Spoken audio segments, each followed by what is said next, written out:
See? Rabbi Miller did a huge backflip. It was amazing. Wow. Let's get this food put away so we can make it to the restaurant on time for our reservation. Mom, who's going to be there? Me and you. Dad will meet us there once he makes sure your friends got home okay. So it's just you, me, and Dad? Yeah, we're proud of you. We wanted to make a little family celebration. Can't believe it's over. What are we doing after dinner? That's it, Josh. We're coming home, going to bed. You have school tomorrow. So excited, your bar mitzvah. You're a grown-up now. A grown-up? You know what I mean. You're responsible now. You decide what's important to you in life. What do you mean? The things that you want to do with your life. Like, what are you inspired to do now that you're bar mitzvah? I don't know. I feel kind of the same as I did before my bar mitzvah. I'm supposed to say that I'm inspired to do the mitzvahs now, right?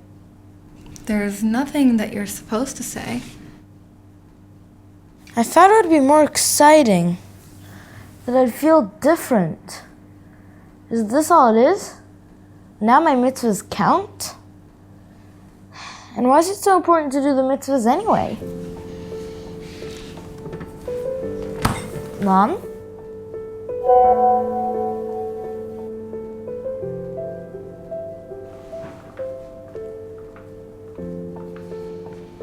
Your grandfather wanted me to give this to you at your bar mitzvah. I was gonna give it to you after dinner, but he told me to give it to you if you ever ask me that question.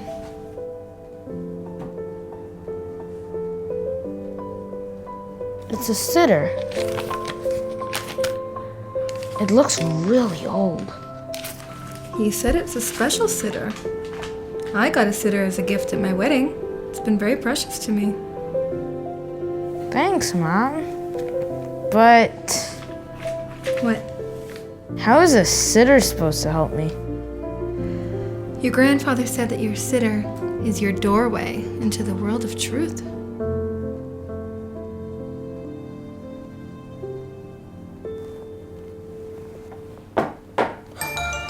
You think you got an old sitter? Just for nothing? Psh, I was there with your grandfather. I was there with your great-grandfather. I've been around for a long time. And I've been watching you, Josh. Watching you for a long time. I was on the shelf in the dining room. I know that you were the one who made the gefilte fish pyramid on your dad's plate when everyone went to wash. So I heard from the other room that you want to know what's different now that you're bar mitzvah. What's so important about doing mitzvot? So I tell you what I want to do for you. I want to help you out. Come with me, Josh. Come with you where? Josh? Did you say something? I was just talking to the sitter you gave me. I was just talking to myself.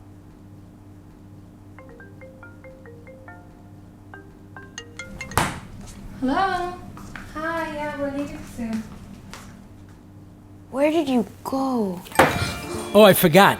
If you want to enter into the sitter, you have to have kavanah. You have to concentrate. Enter the sitter?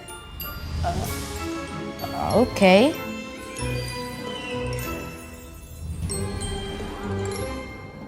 Nice try. You ever hear of the Hasidic master, the Baal Shem Tov? We learned about him. He was a miracle worker. Exactly. He revealed a deep secret. He said that the place where a person's thoughts are, that's where he is. Yes. Like I was saying, you could be in the middle of talking to someone and suddenly space out. You can be wherever you want, in your phone, at the kitchen table, in your sitter. But to control that, you need to learn how to focus your mind. And to focus your mind, first you need to know what's on your mind. What are you thinking about, Josh?